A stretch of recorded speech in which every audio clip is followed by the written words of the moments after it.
Hello students, welcome to Pharmacy Notes by US. Today we discuss traditional and alternative system of medicine, part 5, Chinese system.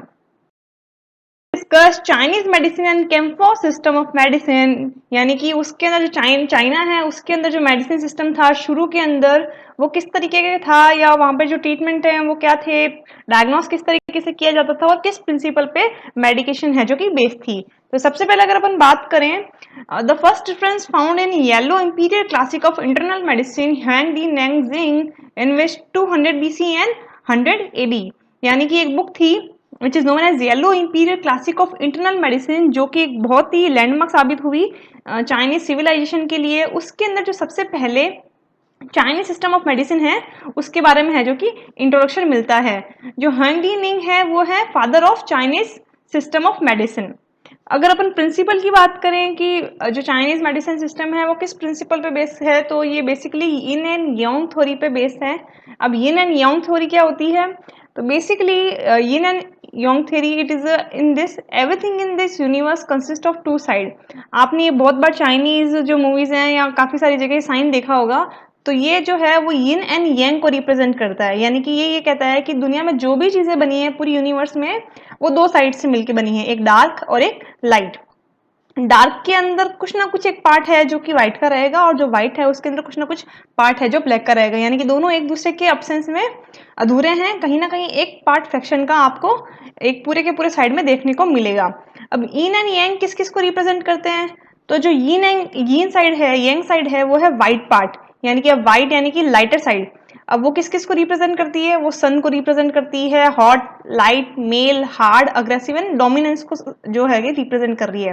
वाल जो यिन है वो inferior side है, moon side है, जो moon को, cold को, dark, female, soft and passive और सबमिशन को शो करती है। यानी कि एक तरीके से इन्होंने एक को एक्टिव बताया है और दूसरे को इनएक्टिव बताया है एक जगह पे। यिन और यांग को अगर अपन इस तरीके से डिवाइड करें तो जो यिन है वो है इनसाइड, वाइल जो यांग है वो है आउटसाइड। साथ ही yin is a moist while yang is a dry. इस तरीके से इन्होंने ये कहा है कि जो भी यूनिवर्स में चीजें हैं वो दो तरीके से डिवाइड है, एक यिन और यांग, यानी कि एक तो इनर साइड और एक आउटर साइड। इनर साइड में क्या क्या चीजें आती हैं वो सारी की सारी उन्होंने यूनिवर्स से एक एक चीज ले लेके बता दी, और आउटर साइड में कौन कौन सी चीजें हैं उस तरीके से उन्होंने सारा का सारी चीजें को डिनोट कर दिया। बात करते हैं 5 एलिमेंट थ्योरी।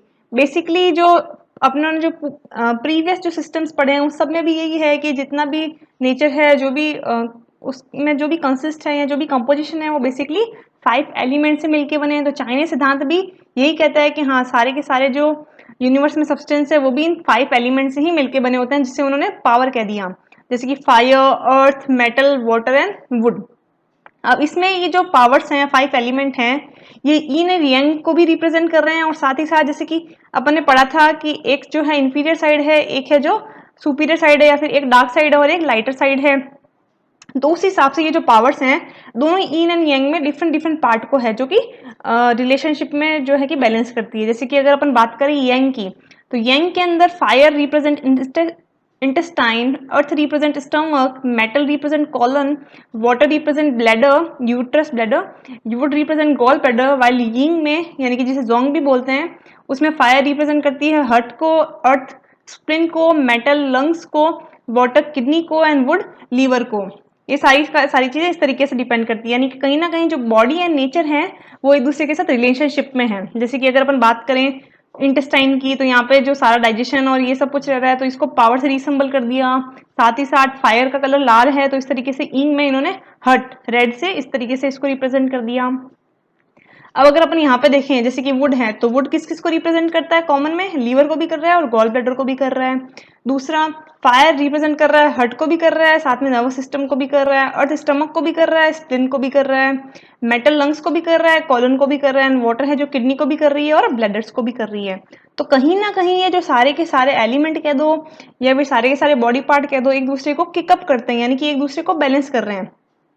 लीवर फायर जो लीवर है वो हर्ट को रिप्रेजेंट कर रहा है, हर्ट है जो स्टमक को मोटिवेट करेगा, स्टमक लंग्स को बैलेंस करेगा, लंग्स है जो किडनी को बैलेंस करेंगे। इस तरीके से जो कहते हैं डोमिनेट कर रहे हैं यानी कि सपोर्ट कर रहे हैं, उस तरीके से रहेगा। वाइल एक है उसका नेगेटिव इम्पैक्ट भी हो सकता है दूसरे पे, तो जैसे कि लीवर है तो स्टमक के लिए, हर्ट है लंग्स के लिए, स्टमक है किडनी के लिए, किडनी है हार्ट के लिए एंड लीवर है अगेन स्टमक के लिए। इस तरीके से एंटी इफेक्ट शो कर रहे हैं, एक डार्कर साइड में और एक पॉजिटिव साइड के अंदर।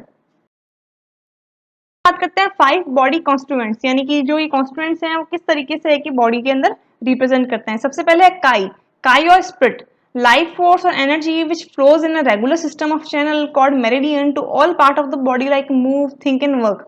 यानी कि टोटल बॉडी में जिन्होंने इस तरीके से 3 तरीके से चीजों को डिवाइड कर दिया, एक तो एलिमेंट्स, एक कॉन्स्टिट्यूएंट और दूसरी जो दूसरे हैं जो दूसरी चीजें। तो सबसे अगर कॉन्स्टिट्यूएंट की अगर अपन बात करें लाइक काई, तो ये लोग चीज सिस्टम क्या है जो मूवमेंट को, थिंक को और वर्क को है जो कि बैलेंस कर रहे हैं। मॉइस्चर की अगर बात करें कि बॉडी में मॉइस्चर कहाँ कहाँ है, तो body fluids which protect lubricate body tissues like joint fluid, gastric juice, saliva, tear, sputum, ये सारे के सारे मॉइस्चर के कॉन्स्टिट्यूएंट्स हैं। ब्लड या जुई की अगर अपन बात करें तो foundation for bones, nerves, muscles and other organs. Shen और साइकी की बात करें तो जो भी अपने इमोशनल फैक्टर्स हैं या सारी की सारी जो अपनी साइकोलॉजिकल जो कंट्रोल करता है वो सारा का सारा ये कॉन्स्टिट्यूएंट कंट्रोल करता है। जिंक, सोमा अगर बात करें तो it is for reproductive expression of individual, यानी कि 5 body networks regulates and preserve 5 body constituents, यानी कि जो नेटवर्क्स हैं 5 ये सारे के सारे एक दूसरे को आपस में जो कि रेगुलेट करते हैं, बैलेंस करते हैं। Disease condition is due to internal imbalance of yin yang, 5 body constituents and 5 body network। यानी कि अगर अकॉर्डिंग टू चाइनीज सिद्धांत अगर किसी की बॉडी में डिजीज हो गई है या फिर इम्बैलेंस हुआ है तो वो बेसिकली yin yang के डिस्टर्बेंस से होगा, या फिर जो 5 बॉडी कॉन्स्टिट्यूएंट्स हैं उनके थ्रू, या फिर 5 बॉडी जो नेटवर्क्स हैं, या फिर 5 जो क्लाइमेट हैं, इन सब के डिस्टर्बेंस के कारण होता है। अब 5 क्लाइमेट कौन कौन से हैं, like wind, dampness, dryness, heat and cold. इनमें अगर जो बैलेंस है वो थोड़ा बहुत भी बिगड़ता है तो आदमी है जो नॉर्मल कंडीशन से, हेल्दी कंडीशन से इल कंडीशन में चला जाता है। तो इनको ट्रीट करने के लिए इन सबको वापस बैलेंस किया जाता है, जिसमें बेसिकली 4 फैक्टर्स देखे जाते हैं कि इंटरनल क्या है, एक्सटर्नल क्या है, हीट कोल्ड, कोई चीज की एक्सेस तो नहीं हो गई, किसी की डेफिशिएंसी तो नहीं हो गई, और यीन यांग के अंदर जो डार्कर साइड है वो तो नहीं बढ़ गई, जो लाइटर साइड है वो कम तो नहीं हो गई, इस तरीके से। डायग्नोसिस की बात करें चाइनीज सिस्टम के अंदर तो ओवरऑल जो एग्जामिनेशन है वो भी 8 पॉइंट बेसिस होता है, like examination of medical history of patient, family history, उसका face, tongue, speech, pulse, colour, habit, physician and mental condition भी उसकी देखी जाती है। बेसिकली इसका जो मेन है वो पल्स का रहता है कि भाई पल्स ज्यादा है तो ये तरीके के फैक्टर्स हैं जो कि डोमिनेट कर रहे हैं, और लो है तो इस तरीके के फैक्टर्स हैं जो डोमिनेट कर रहे हैं, अब उनको बैलेंस करना पड़ेगा। फिर बात करते हैं ट्रीटमेंट की कि चाइनीज सिस्टम के अंदर ट्रीटमेंट किस तरीके से दिया जाता था। तो चाइनीज सिस्टम के अंदर भी बेसिकली जो ट्रीटमेंट है वो एक्सरसाइज प्लस प्यूरिफिकेशन पे बेस्ड था। तो उसके हिसाब से उन्होंने 5 तरीके से हैं जो ट्रीटमेंट को डिवाइड कर रखा था। फर्स्ट था एक्यूपंचर। एक्यूपंचर यानी कि फॉर कंट्रोल और adjust blood circulation, acupuncture point located in the skin are open and close by tine style needle. यानी कि एक फाइन सिरिंज होती थी, सपोज किसी के बॉडी में किसी ना किसी जगह पे ब्लड सर्कुलेशन रुक रहा है जिसके कारण उसको पेन महसूस हो रहा है या फिर कंजेशन महसूस हो रहा है, तो वहां पे उन नीडल्स को कुछ समय के लिए पुट कर दिया जाता था, और उससे क्या होता था कि जो वहां पे अगर क्लॉट हो रहे हैं या फिर सर्कुलेशन धीरे हो रही है तो उससे जो सर्कुलेशन है वापस नॉर्मल हो जाती है। और ब्लड सर्कुलेशन अगर नॉर्मल होती तो ऑटोमेटिकली एक फैक्टर है जो कि नॉर्मल हो गया, अब ब्लड अगेन दूसरे फैक्टर को रेगुलेट कर देगी, वो तीसरे फैक्टर को रेगुलेट कर देगा। इस तरीके से जो सारे के सारे रेगुलेटिंग फैक्टर्स हैं वो नॉर्मल कंडीशन में आ जाएंगे, yin यांग्स वाले फैक्टर्स भी नॉर्मल कंडीशन में आ जाएंगे, और जो पेशेंट है जो अनहेल्दी है वो हेल्दी कंडीशन में चला जाएगा। सेकेंड है हर्बल मेडिसिन, यानी कि पेशेंट को ट्रीट करने के लिए उस समय हर्बल मेडिसिन भी दी जाती थी, हर्ब्स एंड देयर कॉम्बिनेशन भी दे सकते थे। थर्ड है डाइट सप्लीमेंट। अगर फिजिशियन को या जो उस समय तो जो ट्रीट करते थे उनको ये लगता था कि जो पेशेंट है उसमें डाइट इम्बैलेंस के कारण जो है अनहेल्दी सिम्टम्स आ रहे हैं, तो वो उसके डाइट को रेगुलेट कर देते हैं। जैसे कि सपोज उसके अंदर जो इन फैक्टर्स बढ़ रहे हैं, डोमिनेट कर रहे हैं, तो उनको कम करने के लिए कौन कौन सी डाइट होती है उस हिसाब से वो डाइट को सजेस्ट कर देते हैं। Fourth is exercise. एक्सरसाइज यानी कि वो सर्कुलेशन को, मेंटल हेल्थ को एंड फिजिकल हेल्थ को बैलेंस रखने के लिए वो सब कुछ एक्सरसाइज भी रिप्रेजेंट करते हैं। लास्ट में है मसाज। मेडिकेटेड ऑयल से या नॉर्मल मेंटली जो बॉडी है उसको रिलैक्स करने के लिए मसाज भी दी जाती थी। Chinese system spread to Japan and Korea is known as Kampo. यानी कि जो चाइनीज मेडिकल सिस्टम है जब जापान और कोरिया में गया तो सिस्टम वही था, इसके भी जो प्रिंसिपल थे वो सेम थे, बट वहां पे जापान में और कोरिया में इसे कैम्फो नाम से जाना गया, बाकी सारे के सारे जो सिस्टम थे वो सेम थे। जो मोस्ट ड्रग्स यूज की जाती है चाइनीज सिस्टम में पहले के समय वो थी पेनिसिलिन से, एफिडासिनिका एंड ब्रूहम पाल्मेटम। इस तरीके के जो ड्रग्स हैं वो बहुत ही लार्ज क्वांटिटी में है जो कि चाइनीज सिस्टम्स में यूज की जाती थी। I hope you understand and enjoy the video. Please like, share and subscribe. Thank you.